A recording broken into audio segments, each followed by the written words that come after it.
নমস্কার, দেখছেন কলকাতা টিভির সঙ্গে রয়েছে আমি স্বর্ণালী। শুরু করছি আমাদের বিশেষ অনুষ্ঠান এডুকেশন ফর এক্সেলেন্স। আর আজ আবারও কিন্তু আমাদের এই স্টুডিওতে রয়েছে আইএম ইউএম। আপনারা প্রত্যেকেই জানেন অবশ্যই গুড এডুকেশন এবং গুড জবস, যার অপর নাম আইএম এবং ইউএম। এবং আজ সেখানে কিন্তু আমাদের সঙ্গে এই মুহূর্তে উপস্থিত রয়েছেন doctor Biswajoy Chatterjee, vice chancellor of UEM Jaipur. আপনাকে স্বাগত জানাই ডক্টর চ্যাটার্জি। তার পাশাপাশি রয়েছেন doctor Prabir Das, professor and HOD of Basic Science and Humanities, IEM Kolkata. আপনাকেও স্বাগত জানাই ডক্টর দাস। ডক্টর চ্যাটার্জি, আমরা কিন্তু বহু এপিসোড পেরিয়ে এসেছি এবং অবশ্যই আমাদের যারা দর্শকরা রয়েছেন তারা কিন্তু প্রচুর কিছু তাদের যা প্রশ্ন ছিল সেই প্রশ্ন কিন্তু তারা জেনে ফেলেছেন। অবশ্যই সেই আলোচনা তো আমাদের রয়েছে, কিন্তু তার পাশাপাশি যে বিষয় আজ আমি আপনার কাছ থেকে জানতে চাইবো যে যখন অভিভাবকরা এবং ছাত্রছাত্রীরা আসেন আপনাদের কাছে, তখন আপনারা তাদের সঙ্গে কিভাবে ডিল করেন? মূলত প্রায়োরিটি কি পেয়ে থাকে ডক্টর চ্যাটার্জি?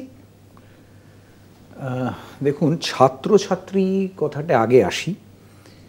আমি আজ বিভিন্ন জায়গায় যখন একাডেমিক কনক্লেভসে যাই বা বিভিন্ন বড় বড় প্রফেসর বা অন্যান্য ভাইস চ্যান্সেলরদের সাথে কথা বলি, আমি মনে হয় আমাদের একাডেমিক ডিসকাশনে একটা জিনিস মাঝে মাঝে আমরা ভুলে যাচ্ছি বা জানি না, হয়তো মিস করে যাচ্ছি, যে students are the biggest stakeholders of an institute. এই কথাটা মাথায় রাখতে আমরা মাঝে মাঝে মনে হয় ভুলে যাচ্ছি। আমরা রিসার্চ নিয়ে ডিসকাস করছি, কিভাবে রিসার্চ বাড়ানো যায়, কিভাবে অ্যাক্রেডিটেশন লেভেল বাড়ানো যায়, কিভাবে ন্যাকে আরও ভালো ভালো গ্রেড পাওয়া যায়, এগুলো সব ভালো। কীভাবে পেটেন্ট বাড়ানো যায়, কিভাবে আরও বেশি কোল্যাবোরেশনস বাড়ানো যায়। কিন্তু সবার আগে এটা মাথায় রাখতে হবে যে ভালো করে পড়াশোনা কিভাবে করানো যায়, এটা সবথেকে ইম্পর্ট্যান্ট হওয়া উচিত। ধরুন, ফর এক্সাম্পল, আপনি যখন কোনো, ভগবান না করুক, কাউকে হাসপাতালে যেতে হয়, তাহলে আপনারা সবার আগে ভাবেন যে এই হাসপাতালের চিকিৎসা সব থেকে ভালো হবে। তো আপনার মাথায় নিশ্চয়ই আসে না যে এই হাসপাতালের ক্যান্টিনটা খুব ভালো, তো তা তো আসে না। আগে আসে যে চিকিৎসাটা যা ভালো। তো একইভাবে যখন কোনো অ্যাকাডেমিক অর্গানাইজেশনে কেউ আসে, তখন সবার আগে প্রশ্ন হওয়া উচিত যে এখানে পড়াশোনাটা কীরকম হয়। ফলে আমাদের ছাত্রদের নিয়ে কথা বলার আগে সবার আগে বলতে হবে যে এই ছাত্ররা যেন সবসময় ভালো শিক্ষা পায়, যেন প্রপার গাইডেন্স পায়, ভালো শিক্ষা পায়, এবং এটাই যেন আমাদের মাথায় থাকে যে কোনো ছাত্র অসফল হয়ে যেন আমাদের হাত থেকে না বেরোয়। দেখুন, আইএম অ্যান্ড ইউএম গ্রুপে আমরা একটা জিনিস এনশিওর করি, সেটা হচ্ছে একদম going down to the bottom level. আজকে আমাদের কাছে 700 ছাত্র, 800 ছাত্র, 7000 ছাত্র থাকতে পারে, 10,000 ছাত্র থাকতে পারে, কিন্তু প্রত্যেকটা স্টুডেন্টকে খেয়াল রাখা যে এই স্টুডেন্টটা কি কারণে সঠিক জায়গায় পৌঁছতে পারছে না, বা আগের বছর পরীক্ষায় এই স্টুডেন্টটা কেন অসফল হয়েছিল, এইটাকে বার করে সেই অনুযায়ী তাকে প্রপার গাইডেন্স করা। এখন এখানে প্রশ্ন হতে পারে যে এত স্টুডেন্টের মাঝখানে আপনি একটা স্টুডেন্টের ধ্যান রাখবেন কি করে? দেখুন, এখানে প্রশ্নটা যেমন স্বাভাবিক, উত্তরটা কিন্তু খুব কঠিন উত্তর না। It's a very straight forward simple answer. Answer is যে আজকের দিনে ইউজিসি বলেছে যে 20:1 বা 25:1 রেশিওতে টিচার থাকতে হবে ইন অ্যান ইনস্টিটিউশন। তার মানে কি? 20 জন স্টুডেন্টের প্রতি, প্রতি 20 জন স্টুডেন্টের এবং বা প্রতি 25 জন স্টুডেন্টের, ডিপেন্ডিং অন দ্য কোর্স, কোন কোর্স সেই কোর্সের উপর ডিপেন্ড করে একজন করে টিচার থাকতে হবে। আমাদের ইনস্টিটিউটে আমরা ইউজিসির কথার উপর গিয়ে 15:1 রেশিও মেনটেন করি। প্রত্যেক 15 জন স্টুডেন্টের জন্য আমাদের একজন করে টিচার আছে, এবং আমাদের এই একজন যে টিচার প্রত্যেক 15 জন স্টুডেন্টের এগেনস্টে, আমরা তাকে এই 15 জন স্টুডেন্টের মেন্টর বানাই। আচ্ছা, মানে হচ্ছে we work in a mentor mentee system, যেখানে প্রত্যেক 15 জন স্টুডেন্টের পিছু একজন করে মেন্টর রয়েছে। সে, তার দায়িত্ব হচ্ছে এনশিওর করা তার মেন্টিরা যেন কোনো জায়গায় কোনো অসুবিধা না ফেস করে। এবারে কোনো জায়গায় অসুবিধা মানে কি? Not only academic. আচ্ছা, কোনো স্টুডেন্টের বাসে অসুবিধা হচ্ছে, সেই যে বাসটা চলে সেই বাসের টাইমিং একটা মিসম্যাচ হচ্ছে, সেটা শুনে যদি কোনো একটা অন্য সলিউশন করা যায়, আরো তো বাস আছে, তাকে যদি অন্য বাসে অ্যালোকেট করে দেওয়া যায়, সে হয়তো জানে না, স্টুডেন্টটা জানে না, কিন্তু টিচার তো জানে, তাকে একটা অন্য বাসে অ্যালোকেট করে দেওয়া। বা হতে পারে তার বাড়িতে কোনো একটা প্রবলেম চলছে, হতেই পারে তার বাড়িতে কোনো একটা প্রবলেম চলছে, এবং বাড়ির সমস্যা কিন্তু স্টুডেন্টসদের বেশ ভালোভাবে প্রভাবিত করে। তা সেই স্টুডেন্ট কিন্তু তার মেন্টরের কাছে এসে বলতে পারে যে আমার এই অসুবিধা হচ্ছে, আমার বাড়িতে প্রবলেম হচ্ছে। তাকে সেই মেন্টর চেষ্টা করবে নিজে কাউন্সেলিং করতে, আমাদের সাইকোলজিস্ট আছে তার কাছে নিয়ে যাবে, তাকে দিয়ে কাউন্সেলিং করাবে, তাকে হেল্প করার চেষ্টা করবে। এই সবগুলো কিন্তু একজন মেন্টর করবে। একেবারেই, অর্থাৎ ডক্টর চ্যাটার্জি বোঝাই যাচ্ছে যে ছাত্রছাত্রীদের কিন্তু আইএমইউএম সর্বাধিক গুরুত্ব দেয়, কিন্তু অভিভাবকদের তাদের সঙ্গে কিভাবে ডিল করে? হ্যাঁ, অভিভাবক প্রশ্নটা আপনি করেছিলেন।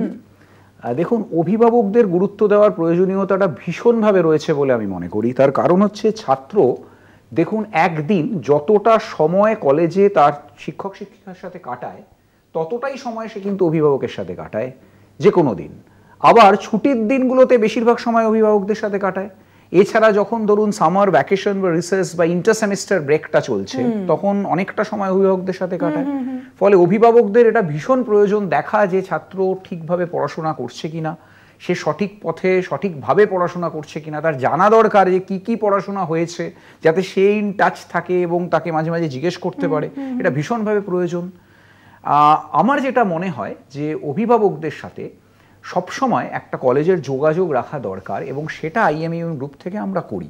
আচ্ছা, আমরা যেটা করি, আমরা মাসে একবার করে মেন্টররা গার্জিয়ানকে ফোন করে। আচ্ছা, এবার দেখুন, এই যে ফোনটা করে কিভাবে, মানে 15 জন, একটা মেন্টরের তো 15 জন দায়িত্বে, হ্যাঁ, 15 জনকেই কিন্তু কল করে না। আচ্ছা, সে একটা স্টাডি করে যে 15 জনের মধ্যে কোন 3 জন বা 4 জন বা 5 জন যারা এই মাসে, গত মাসে তাদের প্রোগ্রেস লেভেলটা কম, এটা একটা অ্যানালাইজ করে সেই 4-5 জনকে কল করে গার্জিয়ানের সাথে ডিসকাস করে যে আপনার যে ছেলে বা মেয়ে সে কলেজে এই মাসে একটু কম এসছে বা এসে পড়াশোনায় অতটা ভালো পারফর্ম করতে পারেনি, এর পেছনে কি কারণ আছে। অনেক সময় তাতে কিছু ভ্যালিড রিজন অনেক সময় বেরিয়ে আসে, না ও একটু ট্রাবলে আছে, ওর বাড়িতে কে মানে ওর সাথে খুব যুক্ত ছিল, সে আজকে অন্য জায়গায় শিফট করেছে, এরকম টাইপের কিছু একটা অনেক সময় পয়েন্ট এসে যায়। তখন আবার সেই কাউন্সিলরকে কাছে নিয়ে যাওয়া হয়, সাইকোলজি, সে তাকে কাউন্সেলিং করে। আবার যে মেন্টর সেও তার সাথে যোগাযোগ করে, তার পড়াশোনাটা রেগুলার বেসিসে আরও দেখে।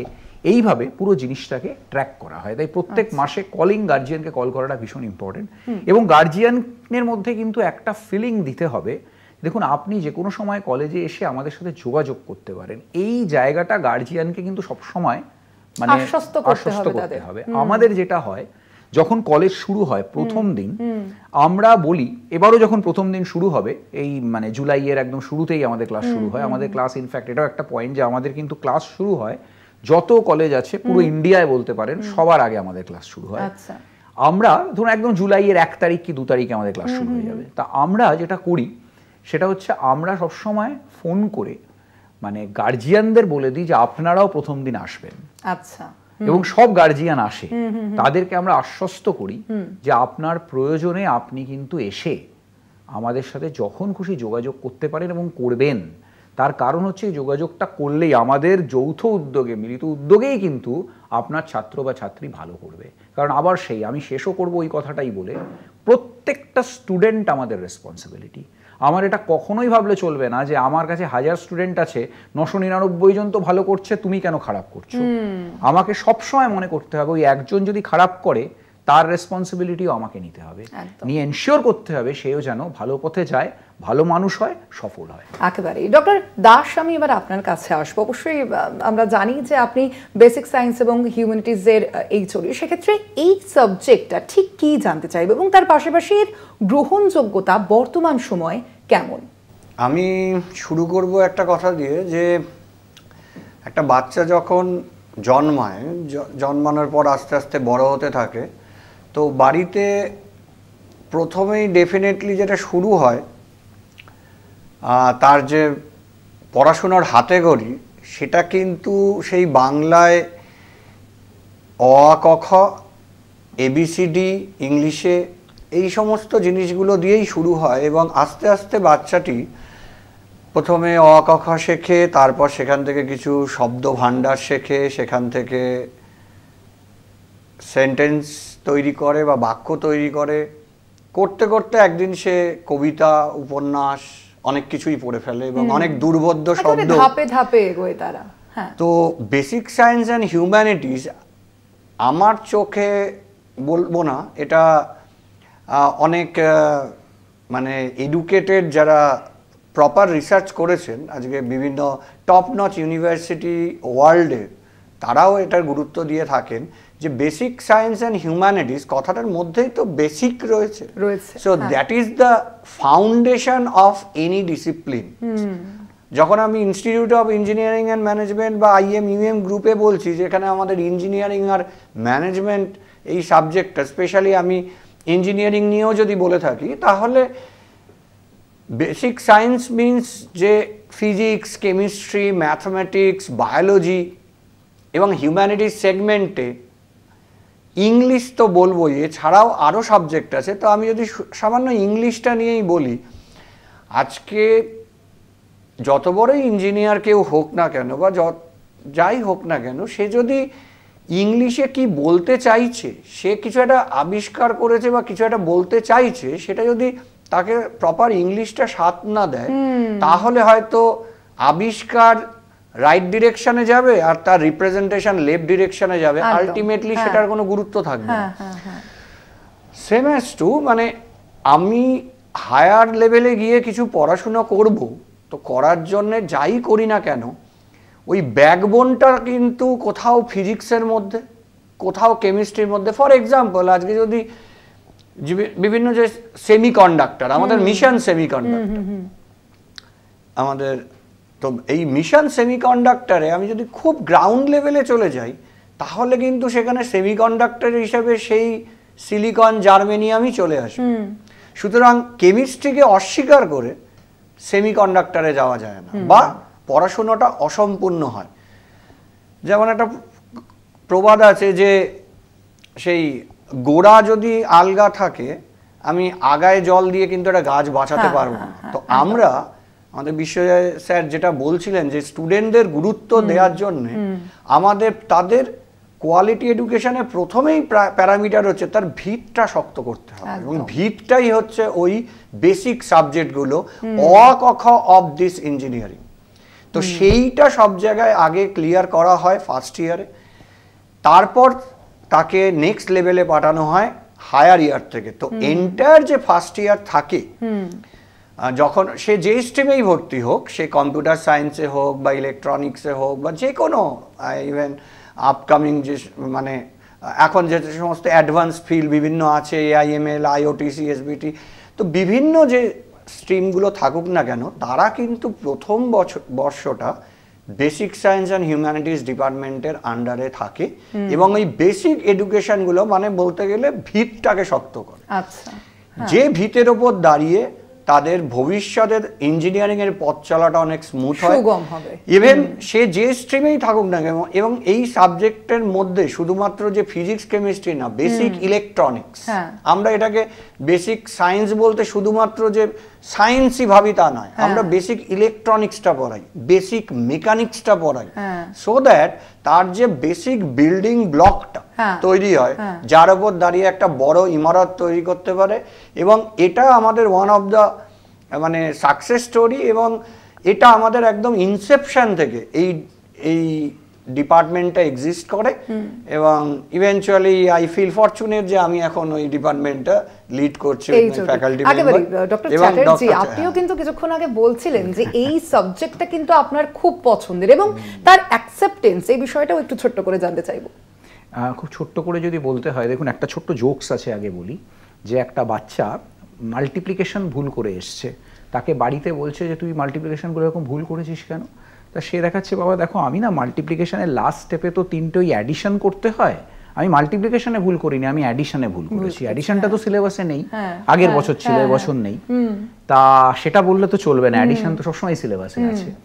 তা ওরকমই বেসিক সায়েন্স অ্যান্ড হিউম্যানিটিস সবসময় সিলেবাসে আছে। এবারে আসি যে ফর এক্সাম্পল হিস্ট্রি, আমরা বেসিক সায়েন্স অ্যান্ড হিউম্যানিটিস, এই হিউম্যানিটিসের মধ্যে আমরা কিন্তু হিস্ট্রিও পড়াই, একটু একটু পড়াই। দেখুন আজকে আপনি বললেন আমি দারুণ ইঞ্জিনিয়ার, আমি দুর্দান্ত কোডিং করতে পারি, হিস্ট্রি আমি জানি না, আমি হিস্ট্রি নিয়ে আমার কোনো আইডিয়াই নেই।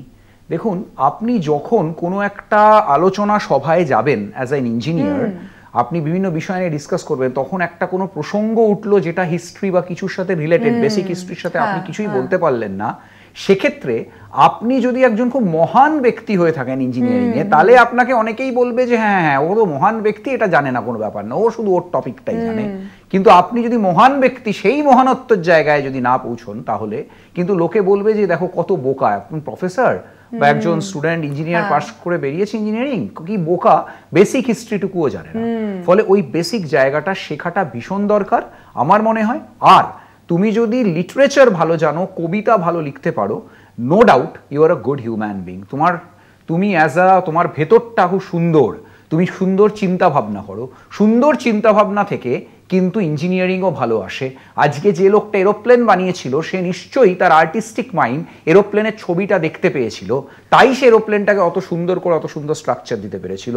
তার যদি আর্টিস্টিক মাইন্ড না থাকতো সেটা তাহলে কিন্তু হতো না একেবারে। অর্থাৎ বোঝাই যাচ্ছে যে এই সুন্দর ভাবনা এবং তার পাশাপাশি যে সুন্দরভাবে একজন ছাত্রছাত্রীদের গড়ে তোলে, অবশ্যই তাদের জবের জন্য অবশ্যই এডুকেশনটা ভীষণভাবে গুরুত্বপূর্ণ, সেই বিষয়ের উপর কিন্তু সর্বাঙ্গীনভাবে গুরুত্ব দেয় IMUM। ধন্যবাদ আপনাকে ডক্টর চ্যাটার্জি, ধন্যবাদ আপনাকে ডক্টর দাস আজকের আমাদের এই আলোচনায় উপস্থিত থাকার জন্য। অবশ্যই আমাদের আলোচনা কিন্তু চলবে, অপেক্ষা করুন পরবর্তী এপিসোডের জন্য। এখন এ পর্যন্তই। দেখতে থাকুন কলকাতা টিভি, রাত দিন 7 দিন।